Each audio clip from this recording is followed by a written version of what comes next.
Good morning, how are you? Now we are going to teach about 6th unit, the night train at Deoli. આ એક પાઠ આપણે છઠ્ઠા પાઠ વિશે જોઈએ છીએ કે એક તરાઈના જંગલની હિમાચલ પ્રદેશની એક વાત છે અને ખૂબ સરસ અહીંયા આગળ રજૂ કરવામાં આવેલી છે.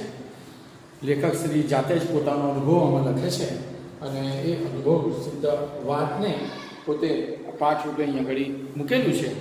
તો આપણે એને માણીએ. એની અંદર આવતું જે અંગ્રેજી છે તે આપણે શીખવાનું છે. પાઠને તો માણીશું જ, એ તો રસપૂર્વક છે જ, રસપ્રદ છે, પરંતુ એની અંદર રહેલી જે લેંગ્વેજ છે, ભાષા છે, એ ભાષા આપણે શીખવાની છે વિદ્યાર્થી મિત્રો. તો એના શબ્દો છે, કોઈક નવીન શબ્દો તમને લાગે તો તેની નીચે અંડરલાઈન કરજો અને એને ઘરે 10 વખત લખી તૈયાર કરજો. કોઈ નવું ક્રિયાપદ લાગે તમને, આ ક્રિયાપદ આજ સુધી નથી આવ્યું, તો એ ક્રિયાપદ પણ તમે તૈયાર કરજો. એના રૂપ છે, ટુ બીના રૂપો, તે પણ તૈયાર કરજો. બરાબર છે? તો દાખલા તરીકે I was, we were, you were, he she, it was, they were. એવી રીતે વર્તમાન કાળના તો કે am is are, I am, we are, you are, he she, is, they are. અને ભવિષ્યકાળ કે I shall, we shall, you will, he she, it will અને ધે વિલ. તો આ પ્રમાણે જે કાળ પ્રમાણેના રૂપો છે તે પ્રમાણે આપણે જોતા જવાનું અને આપણે એવી રીતની તૈયારી કરીએ છીએ. નાવ લિસન કેરફુલી અને ધ્યાન આપજો. શાર્પ એક પેન્સિલ રાખજો જોડે અને જે અઘરો શબ્દ લાગે તેની નીચે અંડરલાઈન કરી અને એનો ઉચ્ચાર કેમ થાય છે અને એનો અર્થ શું છે નોંધી રાખજો. When I was at college, I regularly spent my summer vacation in Deoli. Vacation પીરિયડની અંદર હું દેઓલી નામનો એક હિલ પ્રદેશ છે ત્યાં આગળ જાઉં છું. એટ માય ગ્રાન્ડમધર્સ પ્લેસ, આ મારી ગ્રાન્ડમધર એટલે કે મારી દાદીમાના ઘરની આ જગ્યા છે. I would leave the plains early in the May, return in late in July. તો કે હું પ્લેન્સ એટલે કે મેદાની પ્રદેશ છે દિલ્હી અને આપણા જે બધા મેદાની પ્રદેશ કહેવાય, ત્યાંથી હિલ સ્ટેશન એટલે હિમાલયની અંદર હું જુલાઈના અર્લીની અંદર, મે અને એની અંદર વેકેશનની અંદર એટલે કે ગરમીઓના સિઝનમાં હું ઠંડા પ્રદેશમાં જતો રહું છું. Deoli at a small station about 50 kilometers away from Dehra. લગભગ 50 કિલોમીટર દૂર દેહરાની અંદર, દહેરાદૂનથી ઉપર આવેલું આ હિલ સ્ટેશન છે. It was on the border of the heavy જંગલ ઇન ઇન્ડિયન તરાઈ. ઇન્ડિયન તરાઈની એક જબરદસ્ત જંગલ આવેલું છે, તરાઈનું જંગલ. એ જંગલની ઉપર આ એના રાઈટ બોર્ડર એરિયામાં એટલે કે બિલકુલ નજીક, એ લાઈનની નજીક આ આવેલું છે તરાઈનું જંગલ. અને તેની ત્યાંથી આ દેહરા નામનું એક સરસ દેઓલી નાનું સ્ટેશન છે, રેલવે સ્ટેશન, છેલ્લું રેલવે સ્ટેશન આ એનું. I decided that one day I would get off the train at Deoli and spend the day there. હું એક વખત આવી રીતે દેઓલી ગયો અને દેઓલી ત્યાં આગળ શાંતિથી આખો દિવસ પસાર કર્યો સ્ટેશન પર, રેલવે સ્ટેશન ઉપર. આઈ વોઝ 18, ત્યારે મારી ઉંમર 18 હતી. જો આઈ વોઝ 18 એટલે હું 18 વર્ષનો હતો.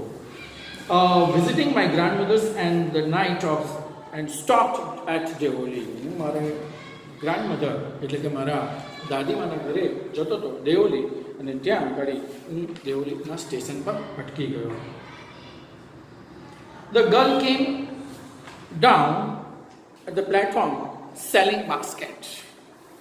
એક છોકરી છે સરસ મજાની. અહીંયા આગળ એક બીજું પાત્ર જેને તમને કીધું કે રાઇટર પછીનું જે બીજું પાત્ર છે આ selling girl, basket selling girl, તે બીજું પાત્ર આવે છે અને એના વિશે આપણને ટૂંકનો પણ પૂછાશે, બંને વિશે, રાઇટર વિશે અને એના વિશે એને આપતા જે વિશેષણો છે અને એના વિશે આપણે ધ્યાન આપીશું. It was cold morning and the girl had a shawl across her shoulder. તો કે એકદમ ઠંડી સવાર હતી અને છોકરીએ સરસ મજાની ગરમ શાલ પોતાના ગળાની આસપાસ વીંટેલી હતી.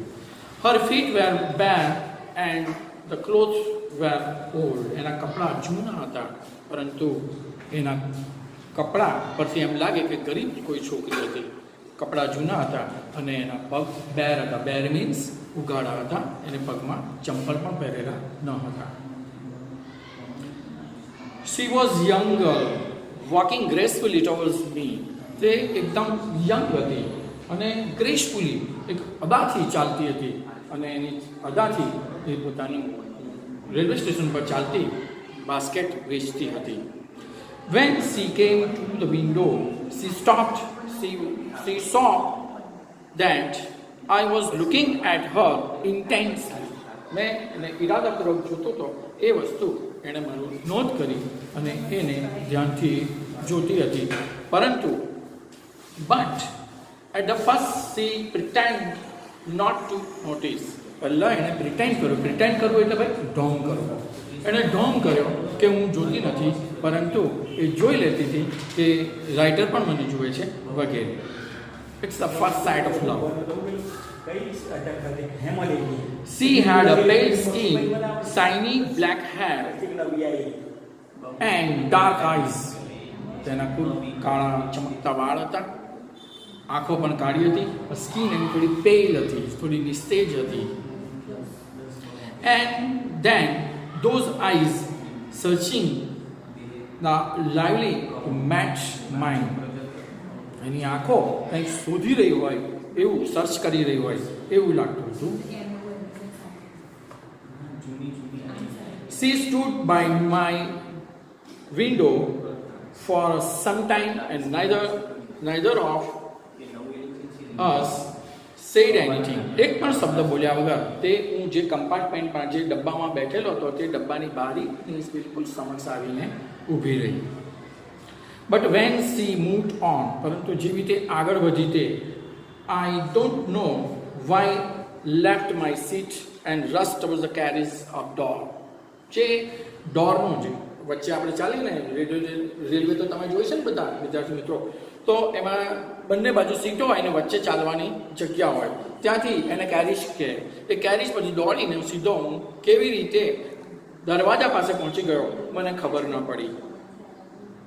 She noticed me at the door. તેણે મને જોયો કે ડોર પાસે હું આવી ગયો.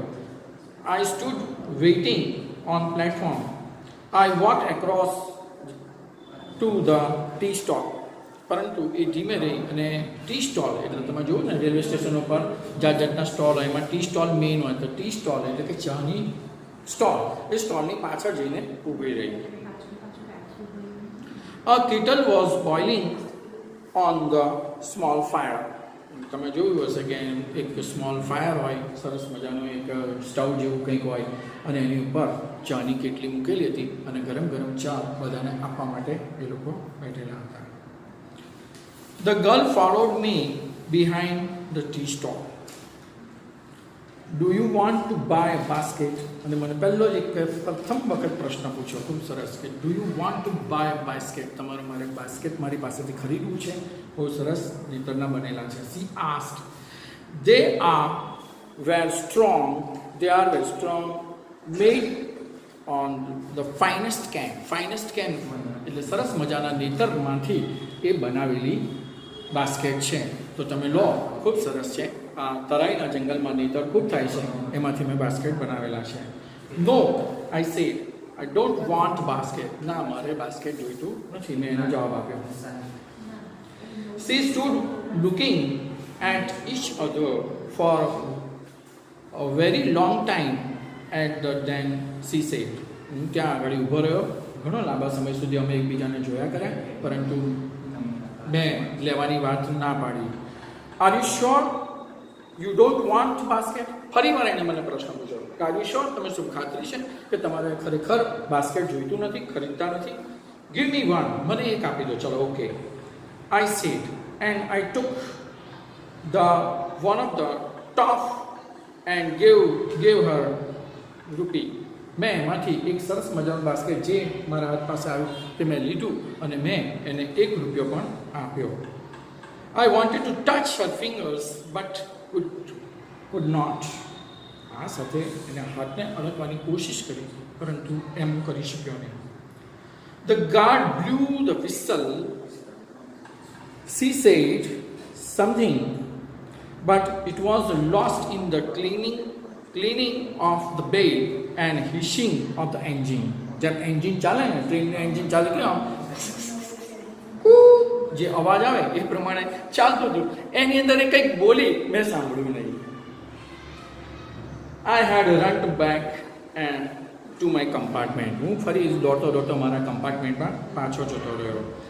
I watched her as the platform slid away.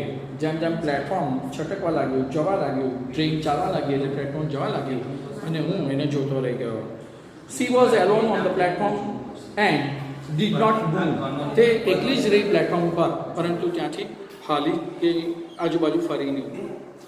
But she was looking at me smiling. પરંતુ એણે મને હસતા ચહેરે જોયા કર્યો છેક સુધી. I watched her until the signal box came in the way. જ્યાં સુધી સિગ્નલ બોક્સ મને અમારા બે વચ્ચે આવીને નડે ને ત્યાં સુધી અમે એને જોયા કર્યું. And then the jungle hit the station. અને ત્યાર પછી જંગલને કારણે આ સ્ટેશન અમને દેખાતું બંધ થઈ ગયું. I could still see her understanding there alone.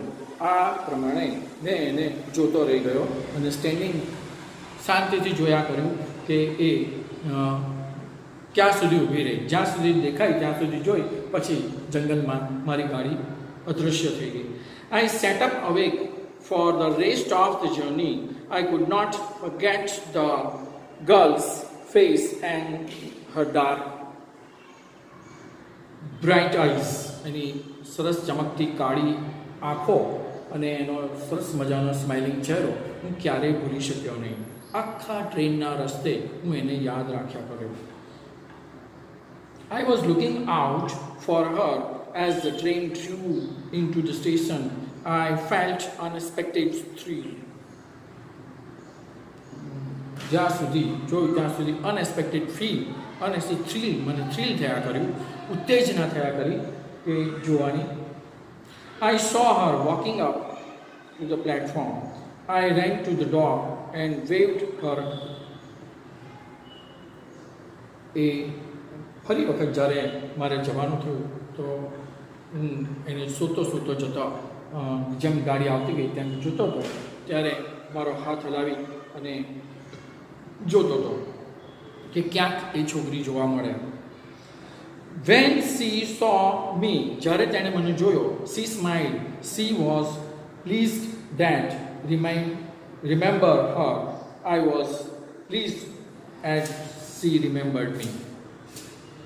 એણે મને ઝડપથી ઓળખી નાખ્યો અને મને પણ આનંદ થયો. એ રીતે એને પણ આનંદ થયો કે એણે મને ઓળખી નાખ્યો. અમે બંને એકબીજાને ઓળખી નાખ્યા, એ બદલ અમને આનંદ થયો. બીજી મુલાકાત છે આ એની. ફરી વખત 2 મહિના પછી પાછો જાય છે ત્યારની વાત છે.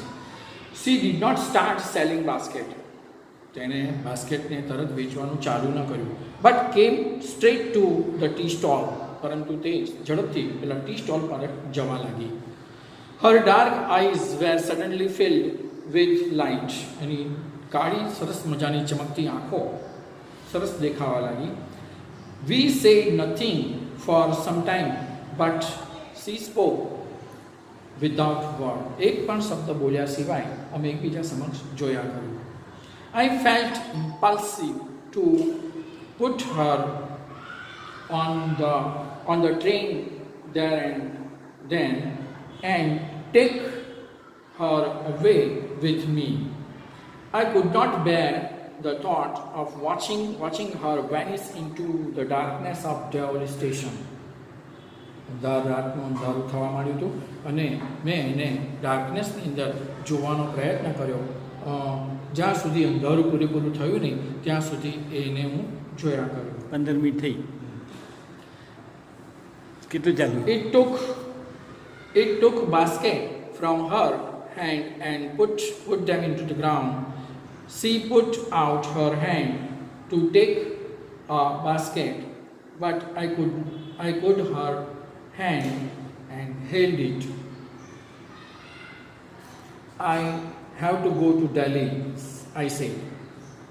જેમ પેલું બાસ્કેટ એ નીચે મૂકીને જોવા લાગી ત્યારે મેં એક ઇરાદાપૂર્વક એને કીધું કે હું દિલ્હી જાઉં છું. સી નોડેડ, તેણે માથું હલાવ્યું. I do not have to go anywhere. એણે કીધું કે મારે કશે જવું નથી, ભલે તમે દિલ્હી જતા હોય. મેં સ્વીકાર કર્યો કે તારે કોઈ જગ્યા આવવાની ઈચ્છા છે, હું દિલ્હી જાઉં છું. પણ એણે ના પાડી કે ના, મારે કશે જવું નથી, હું અહીંયા જ છું. The guard blew his whistle and hit the ground guard for doing that. I will came down. ગાર્ડે તરત જ વિશલ વગાડી એટલે એન્જિન પાછું શરૂ થયું અને ટ્રેન પાછી દેવલીથી દેહરાદૂન તરફ જવા લાઈન શરૂ થઈ ગઈ. I said, will you be here? શું તો અહીંયા જ રહેવાની? સી નોડેડ, તેણે મોઢાથી ખાલી હા મોઢું હલાવી અને ના પાડી. I do not have to go anywhere. મારે ક્યાંય કશે જવાનું નથી. સી નોડેડ અગેન, તેણે ફરી વખત પોતાનું માથું હલાવ્યું. The bell clinked and the train sailed forward. Bell વાગ્યો અને વિશલ વાગી, એની સાથે સાથે ટ્રેન પણ દેવલીથી દેહરાદૂન તરફ જવાની શરૂ થઈ ગઈ. I had to pull my hand away from and run for the moving train. ચાલતી ટ્રેનમાં પણ આગળ જવા લાગી. This time I did not forget her. આ વખતે હું એને ભૂલી શક્યો નહીં. She was with me for the rest of the journey. પાછળના આગળના જર્નીની અંદર તે હંમેશા મારા મન અને હૃદય ઉપર છવાયેલી રહે, હું એને જોયા કરતો હતો. And for the long after, ઘણા લાંબા સમય સુધી મેં જોતો હતો. All that year she was bright living thing. And when the college term ended, I picked up the haste and left her for the Dera earlier than usual. આ રીતે દેહરાદૂનમાં અમે ફરી વખત 2 મહિના પછી ઉનાળા વેકેશનમાં અમે ગયા તેની વાત અહીંયા સરસ રીતે રજૂ કરવામાં આવેલી છે. તો વિદ્યાર્થી મિત્રો, આ એક સરસ મજાની એક લવ સ્ટોરી છે. તો એ સ્ટોરી વિશે આપણે જાણ્યું, આનંદની વાત છે. વાતાવરણ બી મસ્ત છે, એટમોસ્ફિયર બી જોરદાર છે હિમાલયનું, અને વગેરેને લગતું જે અંગ્રેજી છે તે આપણે અંદર જાણ્યું અને શીખ્યું. તો આ બે પાત્રો વચ્ચેનો જે સંવાદ છે તે ખરેખર રસપ્રદ છે. તો આપણે આ પાઠને માણ્યો અને તમને આપવામાં આવેલું છે શબ્દો, ક્રિયાપદો, તેની સાથે સાથે એની જોડે જોડે તમને એસાઇનમેન્ટ પણ આપેલું છે. તે પણ સ્વચ્છ અક્ષરે શાંતિથી સરસ લખજો અને નવા ક્રિયાપદો અને નવા શબ્દો તૈયાર કરજો, જેથી કરીને આ નવી જે વાક્ય રચનાઓ છે અંગ્રેજી આપણને સારી રીતે આવડે એના માટે આ એક સરસ મજાના રચના પાઠની છે. તો તે આપણે જોઈ. તો અસ્તુ, હવે આગળના પીરિયડમાં આપણે આગળનું જોઈશું.